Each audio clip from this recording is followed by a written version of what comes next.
Hello दोस्तों, स्वागत है आपका अपने चैनल जीएस विद संतोष पे। जैसा कि आप लोग को पता है कि मैंने अपना चैनल का नाम रीनेम कर दिया है। जो पहले जीके जी स्टेशन था, उस चैनल का नया नेम अब क्या हो गया, जीएस विद संतोष। तो इसी चैनल पर आप लोग को अब कंटिन्यू जीएस का सीरीज मिलेगा। ये इस जीएस प्रैक्टिस सीरीज में आपको history, geography, polity, economics, current, static GK सारा क्वेश्चन से जो भी प्रैक्टिस सेट बनता है वो सारा चीज़ें आपको मिलेगा। तो आप लोग इस जीएस सीरीज को जरूर से जरूर फॉलो करें। चलिए दोस्तों, आज हम लोग पहले जो एज प्रैक्टिस सेट 1 है, इसके पहले क्वेश्चन हम लोग स्टार्ट करते हैं, जो कि मैंने मॉडर्न हिस्ट्री से लिया, क्योंकि एग्जाम में मॉडर्न हिस्ट्री से ज़्यादा क्वेश्चन आता है इसलिए। और इस सीरीज को हम लोग कंटिन्यू करते जाएंगे और हर एक सब्जेक्ट से आपको इस प्रैक्टिस सेट में क्वेश्चन मिलेगा। पहला क्वेश्चन कर रहा है कि भारत के साथ व्यापार करने का चार्टर का मतलब अधिकार पत्र महारानी एलिजाबेथ द्वारा कब प्रदान किया गया था। भारत के साथ व्यापार करने का अधिकार पत्र तो महारानी एलिजाबेथ द्वारा ये प्रदान किया गया था कब? 31 दिसंबर 1600 ईस्वी। 31 दिसंबर 1600। अगर आप लोग को थोड़ा छोटा दिख रहा होगा तो मैं बोल देना 31 दिसंबर 1600, ठीक। और इसी 31 दिसंबर 1600 को किसकी स्थापना हुई थी? तो east India company EIC shortcut लिख रहा हूँ, ईस्ट इंडिया कंपनी की स्थापना हुई थी इस 31 दिसंबर 16 को। अच्छा, जब ईस्ट इंडिया कंपनी की स्थापना 31 दिसंबर 1600 हुई तो इस समय भारत के मुगल शासक कौन थे? तो इस समय भारत में मुगल शासक थे कौन?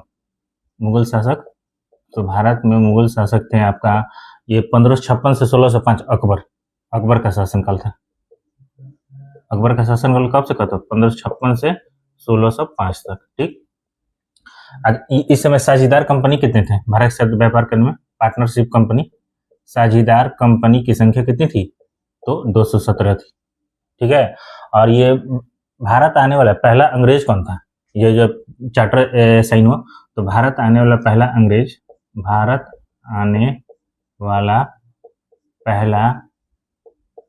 यात्री कौन था? अंग्रेज यात्री। तो भारत आने वाला पहला अंग्रेज यात्री था आपका, ये पहला अंग्रेज यात्री था ये कैप्टन हॉकिंस था पहला अंग्रेज यात्री। और ये किसके दरबार में आया था पहली बार कैप्टन हॉकिंस? तो ये जहांगीर के दरबार में आया था। कैप्टन हॉकिंस मुगल बादशाह जहांगीर के दरबार में आया था।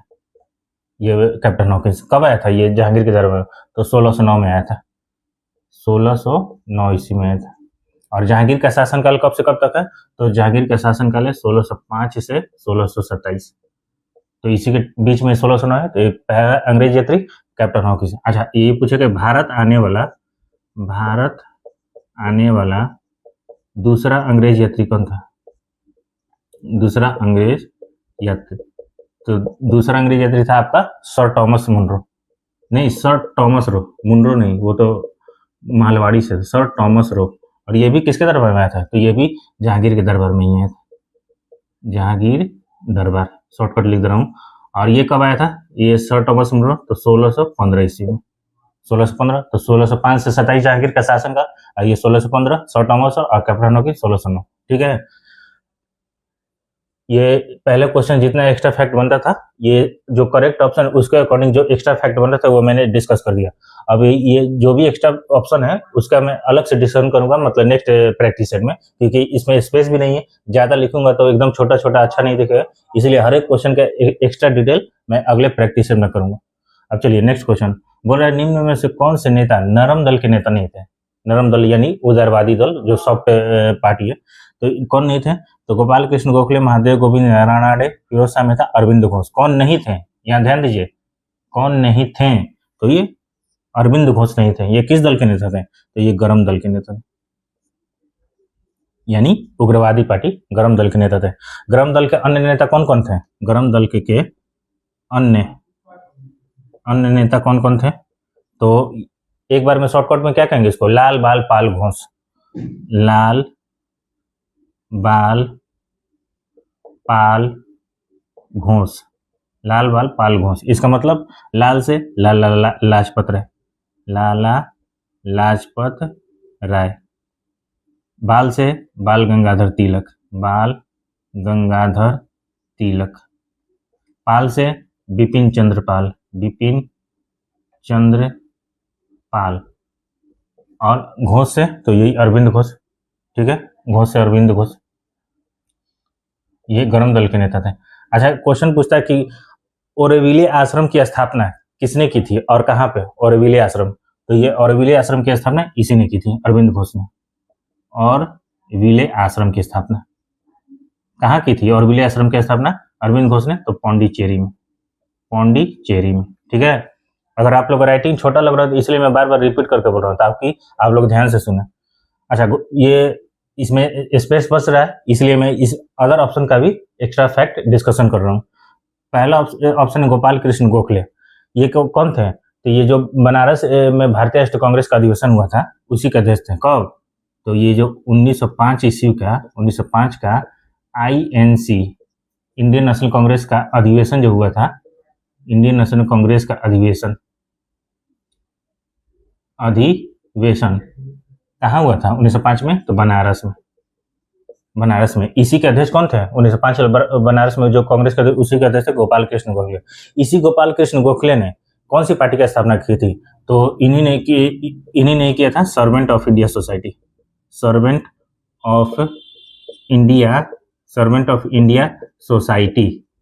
ऑफ इंडिया सोसाइटी यानी हिंदी में इसे क्या कहेंगे?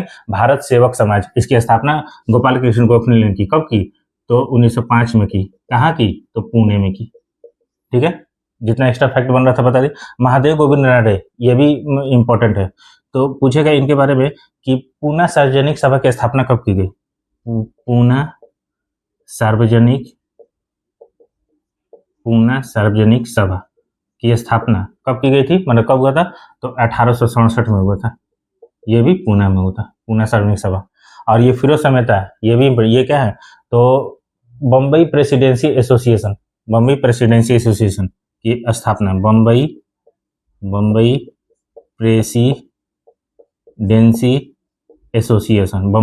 प्रेसिडेंसी एसोसिएशन की स्थापना कब और किसने की थी? तो 1885 में की थी, बम्बई में फिरोज शाह मेहता ने। ठीक है, तो चलिए अब हम लोग इसके नेक्स्ट क्वेश्चन के ऊपर डिस्कशन करते हैं, जो भी अगला क्वेश्चन है। चलिए अब हम लोग नेक्स्ट क्वेश्चन के ऊपर डिस्कस करते हैं। भारत पर हूणों का प्रथम आक्रमण किस शासक के समय हुआ?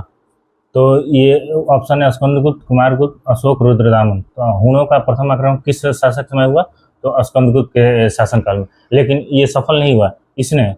स्कंदगुप्त ने क्या किया? तो इसने हूण आक्रमण को विफल कर दिया, सफल नहीं होने दिया, विफल कर दिया था। किसने? स्कंदगुप्त ने। और यह स्कंदगुप्त किसका उत्तराधिकारी था? ये कुमारगुप्त का उत्तराधिकारी था। कुमारगुप्त का उत्तराधिकारी था, यानी इसके बाद आया था कौन? तो स्कंदगुप्त। अच्छा, ये जो गुजरात में स्थित सौराष्ट्र झील है, इसका निर्माण किसने करवाया था? सुदर्शन झील। तो गुजरात में जो सुदर्शन झील है, गुजरात स्थित सुदर्शन झील का निर्माण किसने करवाया था? सुदर्शन झील का निर्माण तो किया गया था चंद्रगुप्त मौर्य के शासनकाल में। चंद्रगुप्त मौर्य शासनकाल में। लेकिन ये इसके निर्माण की जिम्मेदारी किसको दी गई थी? ये सुदर्शन झील के निर्माण की जिम्मेदारी, आप लोग मेरे राइटिंग पर मत जाइएगा, इसलिए मैं बार बार बोल रहा हूँ। निर्माण की जिम्मेदारी दी गई थी पुष्पगुप्त वैश्य को। निर्माण की जिम्मेदारी दी, जो ये गुजरात के सौराष्ट्र प्रांत के मंत्री थे। गुजरात में जो सौराष्ट्र है, सौराष्ट्र प्रांत के मंत्री थे पुष्पगुप्त वैश्य। लेकिन निर्माण किसके साथ किया? चंद्रगुप्त मौर्य। अब पूछेगा कि सुदर्शन झील का पहली बार पुनर्निर्माण किसने कराया, मतलब पुनरुद्धार, कुछ रिनोवेशन का कर। तो सुदर्शन झील का फर्स्ट बार पुनरुद्धार किसने कराया? तो पहली बार पुनरुद्धार कराया अशोक। दूसरी बार पुनरुद्धार किसने कराया सुदर्शन झील का? तो दूसरी बार पुनरुद्धार कराया आपको क्या बोलते हैं? रुद्रदामन। और तीसरी बार सुदर्शन झील का पुनरुद्धार किसने कराया? तीसरी बार सुदर्शन झील का पुनरुद्धार तो स्कंदगुप्त। ये वही स्कंदगुप्त है जिसने हूण आक्रमण को विफल कर दिया था। ठीक है, तो ये क्वेश्चन के बारे में इतना सारा हम लोग फैक्ट देखें। अब चलिए हम लोग नेक्स्ट क्वेश्चन के ऊपर चलते हैं। एहोल अभिलेख का संबंध किस शासक से है? प्रश्न है कि एहोल अभिलेख का संबंध किस शासक से है? पुलकेशिन प्रथम, पुलकेशिन द्वितीय, समुद्रगुप्त, भानुगुप्त। दिख रहा है आप लोग को? एहोल अभिलेख का संबंध किससे? पुलकेशिन द्वितीय से। ठीक है, अच्छा, ये एहोल अभिलेख को किसने लिखा है? एहोल अभिलेख के लेखक कौन है? तो एहोल अभिलेख को लेखक कौन है? तो रवि कृति। जो किसके दरबारी कवि थे? पुलकेशिन द्वितीय के। पुलकेशिन द्वितीय के दरबारी कवि थे, इनके दरबार में रहते थे। ठीक। अच्छा, हर्षवर्धन और किसके बीच? पुलकेशिन द्वितीय के बीच जो युद्ध हुआ था, कब हुआ था? तो हर्षवर्धन और पुलकेशिन द्वितीय, हर्षवर्धन और पुलकेशिन द्वितीय के बीच जो युद्ध हुआ था, युद्ध वो कब हुआ था? 618 ईस्वी में, नर्मदा नदी के किनारे, नर्मदा नदी के किनारे युद्ध हुआ था। ठीक है। इसमें कौन जीत गया था? तो हर्षवर्धन, पुलकेशिन द्वितीय जीत गया। और कौन हार गया? तो हर्षवर्धन, से हार। ठीक है, हर्षवर्धन हार गया। ठीक। अच्छा, समुद्रगुप्त का संबंध किस अभिलेख से? तो प्रयाग प्रशस्ति अभिलेख से समुद्रगुप्त संबंधित है। प्रयाग प्रशस्ति अभिलेख किस से संबंधित है? प्रयाग प्रशस्ति अभिलेख तो समुद्रगुप्त से। प्रयाग प्रशस्ति अभिलेख के लेखक कौन है? तो प्रयाग प्रशस्ति अभिलेख के लेखक हैं आपके हरिसेन, हरिसेन, जो कि समुद्रगुप्त के दरबारी कवि थे। ठीक। भानुगुप्त पूछेगा कि इतिहास में पहली बार सती प्रथा का स्पष्ट रूप से प्रमाण किस अभिलेख से मिलता है? सती प्रथा का स्पष्ट रूप से पहला प्रमाण, सती प्रथा का स्पष्ट रूप से पहला प्रमाण का किस अभिलेख से मिलता है? तो भानुगुप्त के हैं। भानुगुप्त के कौन से? तो भानुगुप्त के एरण अभिलेख से, भानुगुप्त के एरण अभिलेख से ही सती प्रथा का स्पष्ट रूप से पहला प्रमाण मिलता है। ठीक है। तो ये जितना भी मैंने एक्स्ट्रा फैक्ट बताया है, इसको नोट डाउन करते चलिएगा। चलिए दोस्तों, अब हम लोग नेक्स्ट क्वेश्चन के ऊपर डिस्कस करते हैं। बोल रहा है कि अकबर द्वारा इबादत खाना की स्थापना कब की गई थी? इबादत खाना क्या था? तो इबादत खाना अकबर के द्वारा बनाया गया एक उपासना भवन था, जिसमें शुरुआत में तो पहले मुस्लिम धर्म के लोग ही उसमें अपना पूजा अर्चना करने जाते थे, जो भी हो, लेकिन बाद में अकबर के द्वारा ही इस इबादत खाना में, मतलब एक तरह से कही कि सभी धर्मों के लोगों को प्रवेश की अनुमति दे दी। कब दे दी? तो 3 साल बाद, 1578 में। लेकिन क्वेश्चन क्या कर रहा है कि स्थापना कब की गई थी? तो अकबर द्वारा इबादत खाना की स्थापना 1575 में। लेकिन इस इबादत खाना जो उपासना भवन था, इसमें सभी धर्मों के लोगों को प्रवेश की अनुमति, इसी इबादत खाना में सभी धर्मों के लोगों को प्रवेश की अनुमति कब दी गई? तो अनुमति दी गई 3 साल बाद, 1578 ईस्वी में। ठीक है। 1562 क्या है? तो 1562 में जो 1560 से 62 तक क्या है कि अकबर पर पेटीकोट शासन का प्रभाव रहा। 1560 से 62 तक क्या रहा कि अकबर के ऊपर पेटीकोट शासन का प्रभाव रहा। अब आप लोग सोचिएगा पेटीकोट प्रभाव शासन क्या है? तो इसमें जो था शासन जो है, ये जितना भी महिला थी, एक तरह समझिए कि महिलाओं के नियंत्रण में पूरा शासन होता था उस समय। क्योंकि अकबर उस समय नाबालिग था और उसका संरक्षक था बैरम खां, तो इसीलिए इसकी पेटीकोट शासन जो है, एक तरह से पर्दा शासन कह सकते हैं, इस पर पूर्ण रूप से महिलाओं का अधिकार होता था अकबर के संरक्षण के लिए, क्योंकि वो नाबालिग था ना, इसीलिए। तो अकबर के ऊपर पेटीकोट शासन का प्रभाव कब से कब रहा? 1560 से 62। लेकिन अकबर को पेटीकोट शासन से मुक्ति कब मिले? जब वो बालिग हो गए। तो अकबर को पेटीकोट शासन से मुक्ति, इस शासन से मुक्ति कब मिली? तो 1564 में, यानी वो बालिग हो गया, अब अपने हिसाब से कंट्रोल कर सकता था कोई भी चीज। और 1563 में क्या है ये? 1563 तो अकबर के द्वारा तीर्थ यात्रा कर की समाप्ति, क्योंकि जो तीर्थ यात्रा किया जाता उस पर कर लगता था, तो अकबर के द्वारा तीर्थ यात्रा कर की समाप्ति की 1563। ठीक। और 1564 में तो हमने बता ही दिया कि अकबर को पेटीकोट शासन मुक्ति मिली। अच्छा, अकबर के द्वारा बुलंद गुजरात विजय कब किया गया?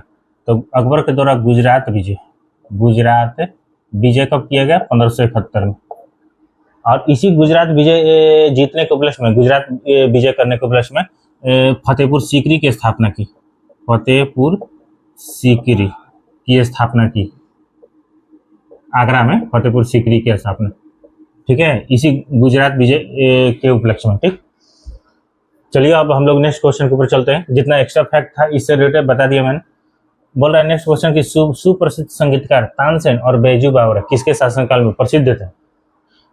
ऑप्शन है बाबर, हुमायूं, अकबर, जहांगीर। तो ये दोनों जो है तानसेन और बैजू बावरा, ये दोनों किसके शासनकाल में? अकबर के शासनकाल में सुविख्यात थे, प्रसिद्ध थे। अच्छा, तानसेन का मूल नाम क्या था? तानसेन का मूल नाम क्या था? तो रामतनु पांडे, रामतनु पांडे। और बैजू बावरा का मूल नाम क्या था, ओरिजिनल नेम? तो बैजू बावरा का मूल नाम था ये क्या बोलते हैं, बैजू बावरा का मूल नाम था आपको बैजनाथ मिश्र, बैजनाथ मिश्र, बैजनाथ मिश्र, बैजनाथ मिश्र। पूछा था कि मुगल काल में ध्रुपद गायक का बेजोड़ संगीतकार कौन था? मुगल काल में ध्रुपद ध्रुपद गायक का बेजोड़ संगीतकार, ध्रुपद गायक का बेजोड़ संगीतकार कौन था? तो यही बैजू बावरा था। ठीक है। अब पूछेगा कि तानसेन का समाधि कहाँ स्थित है? तानसेन की समाधि स्थल तो ग्वालियर। तानसेन की समाधि स्थल कहाँ स्थित है? तो ग्वालियर। ग्वालियर कहाँ है? मध्य प्रदेश में। ठीक है। तानसेन की कुछ प्रमुख रचना कौन कौन सी है? तो तानसेन की प्रमुख रचना है कौन कौन? प्रमुख रचना इनके द्वारा तो मियाँ की सारंगी, मियाँ की मल्हार, मियाँ की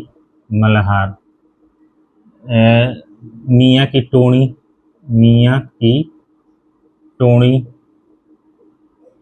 टोणी है, मियाँ की सारंगी, मियाँ की मल्हार, मियाँ की टोणी और दरबारी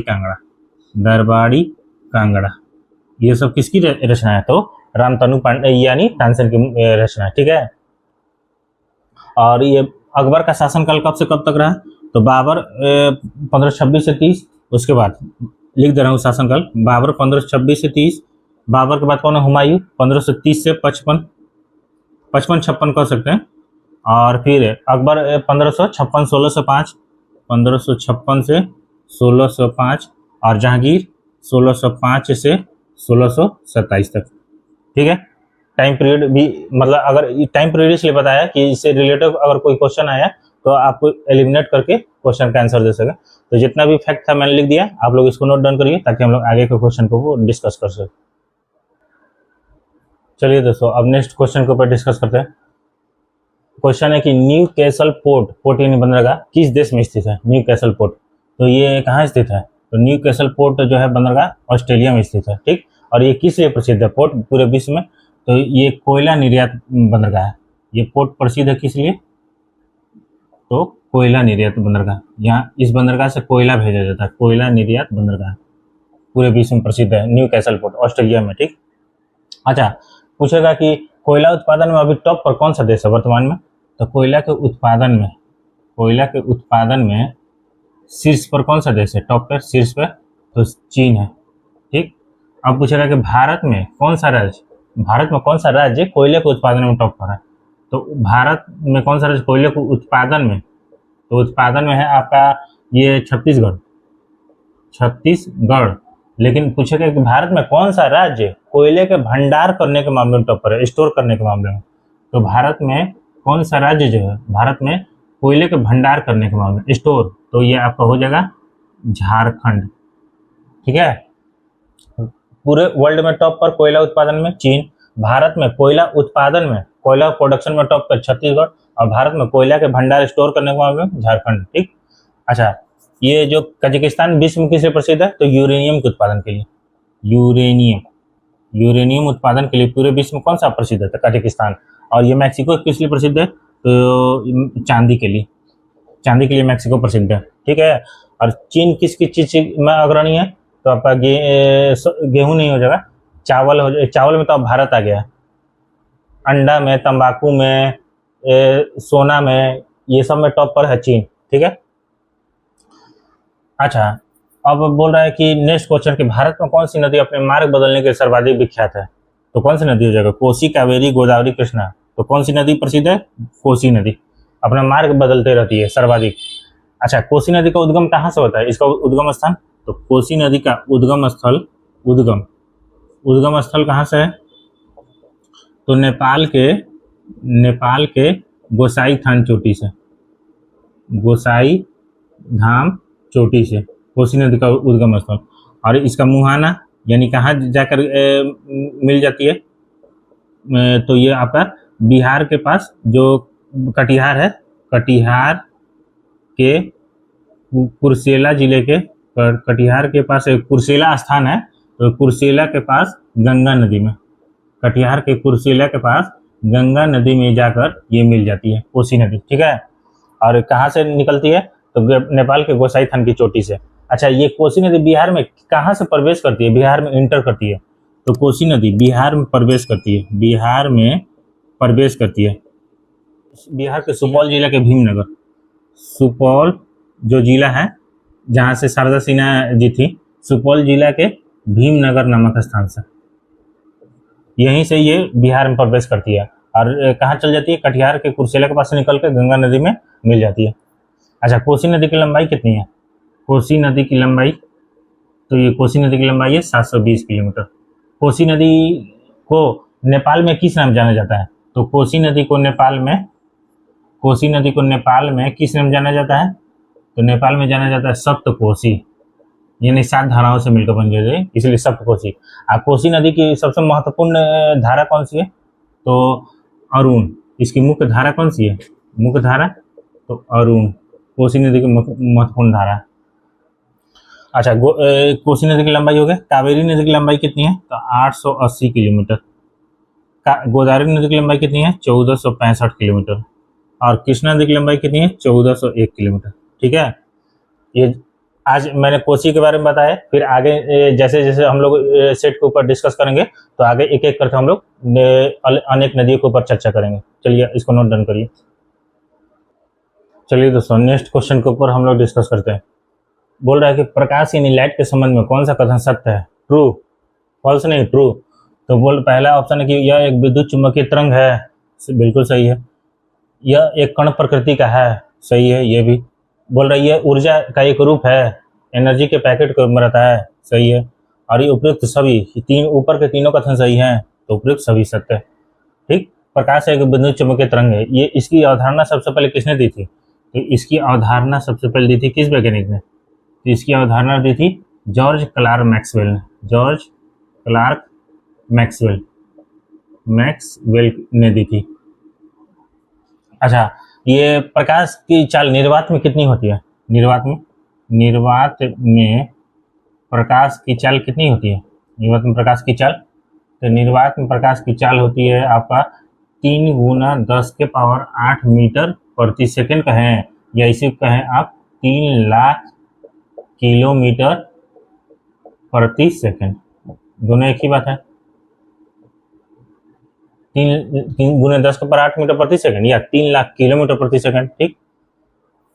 अच्छा, ये प्रकाश जो है ये विद्युत चुम्बकीय तरंग है, ये कण प्रकृति ऊर्जा के रूप में, उपरोक्त सभी सत्य है। और इसकी अवधारणा जॉर्ज क्लार्क मैक्सवेल ने दी थी गणितीय समीकरण के रूप में, किस रूप में दी थी इसकी अवधारणा, तो गणितीय समीकरण के रूप में दी थी मैक्सवेल ने इसकी अवधारणा, ठीक है। चलिए अब नेक्स्ट क्वेश्चन के ऊपर डिस्कस करते हैं। प्राक्कलन समिति के सदस्यों का कार्यकाल कितने वर्षों का होता है, प्राक्कलन समिति 1, 2, 3, 4, तो प्राक्कलन समिति का है या लोक लेखा समिति का है या सार्वजनिक उपक्रम समिति का, तीनों के सदस्यों का कार्यकाल 1 वर्ष का होता है, ठीक। ये तीनों समिति में सबसे बड़ा समिति कौन सा है, मतलब सबसे ज्यादा सदस्य संख्या, तो प्राक्कलन समिति सबसे बड़ा है। तीनों समिति में सबसे बड़ा समिति संसद की स्थायी समिति है, तो सबसे बड़ा समिति कौन सा है, तो यही प्राक्कलन समिति है। इसमें सदस्यों की संख्या कितनी होती है, प्राक्कलन समिति में सदस्यों की संख्या, प्राक्कलन समिति में सदस्यों की कुल संख्या, सदस्यों की कुल संख्या होती है कितनी, तो 30 होती है। और ये 30 के 30 सदस्य कहाँ से आते हैं, तो लोकसभा से, 30 के 30 सदस्य लोकसभा से आते हैं। इसमें राज्यसभा के सदस्य नहीं आते हैं, लोक लेखा समिति में आते हैं, लोक उपक्रम समिति या सार्वजनिक उपक्रम समिति में आते हैं, लेकिन प्राक्कलन समिति में 30 के 30 सदस्य लोकसभा से। अच्छा, इसका गठन कब हुआ था, प्राक्कलन समिति का गठन, तो 1950 ईस्वी में हुआ था, 1950 में। अब प्राक्कलन समिति का कार्य क्या है, इसका कार्य जितना भी एक्स्ट्रा फैक्ट बन रहा है मैं आपको लिखवा दे रहा हूँ, ताकि आप लोग को ये ना लगे कि सिर्फ क्वेश्चन आंसर बताकर निकल जा रहा है, नहीं, एक्स्ट्रा फैक्ट लेते हुए चल रहा हूँ, ताकि अगर ये डायरेक्ट क्वेश्चन ना आए एग्जाम में, इससे रिलेटेड कोई एक्स्ट्रा फैक्ट आ गया तो आप लोग इससे भी पढ़कर एग्जाम में क्वेश्चन टिक आउट कर सकते हैं सही से। इसीलिए प्राक्कलन समिति का कार्य क्या है, तो बजट का आकलन करना, बजट का आकलन करना, मतलब कि किस विभाग को किस मंत्रालय कितना बजट दिया जाएगा। अच्छा, प्राक्कलन समिति का सदस्य कौन होगा, अध्यक्ष, तो प्राक्कलन समिति का अध्यक्ष कौन होता है, तो इसका अध्यक्ष होता है सिर्फ सत्ता पक्ष के नेता, सत्ता पक्ष के नेता मतलब अभी सत्ता पक्ष क्या है, अभी जो सरकार में है मोदी गवर्नमेंट, तो इसी के कोई नेता होगा मोदी की तरफ से। लेकिन इसमें भी एक शर्त है कि सत्ता पक्ष के नेता में कौन होगा, कोई मंत्री नहीं होगा, सिर्फ सांसद होगा। इसमें एक शर्त है, शर्त क्या है कि सत्ता पक्ष के नेता में कौन होगा, तो कोई मंत्री नहीं होगा, मंत्री नहीं होगा, सिर्फ कौन होगा, तो सांसद होगा। इसका सदस्य सत्ता पक्ष के नेता कौन होगा, कोई मंत्री नहीं होगा, सिर्फ कौन होगा, तो सिर्फ सांसद होगा, सिर्फ सांसद होगा। यानी उसके पास कोई मिनिस्ट्री का पोस्ट ना हो, वो सिर्फ मेंबर ऑफ पार्लियामेंट के रूप में हो, तो वही प्रकलन समिति का अध्यक्ष होगा। ठीक है, तो ये आज हम लोग जो जीएस प्रैक्टिस सेट है सेट 1, तो इसको हम लोग आज सिर्फ 10 ही क्वेश्चन रहने देते हैं ताकि आप लोग इसको अच्छे से देखें और आप लोग अपना रिव्यू दें कि ये सीरीज सही है, इसको कंटिन्यू करना चाहिए मिक्स प्रैक्टिस सेट के रूप में, या आगे और टॉपिक वाइज भी शुरू करना चाहिए। आप लोग जैसा कमेंट करेंगे उस हिसाब से हम लोग आगे इसके ऊपर अपना विचार रखेंगे। तब तक आज के लिए इतना ही। अगर आप लोग को ये वीडियो अच्छा लगा तो इस वीडियो को लाइक करिए, चैनल को सब्सक्राइब करिए और अपने दोस्तों के साथ भी शेयर करिए। चलिए आज के लिए इतना ही, धन्यवाद, जय हिंद।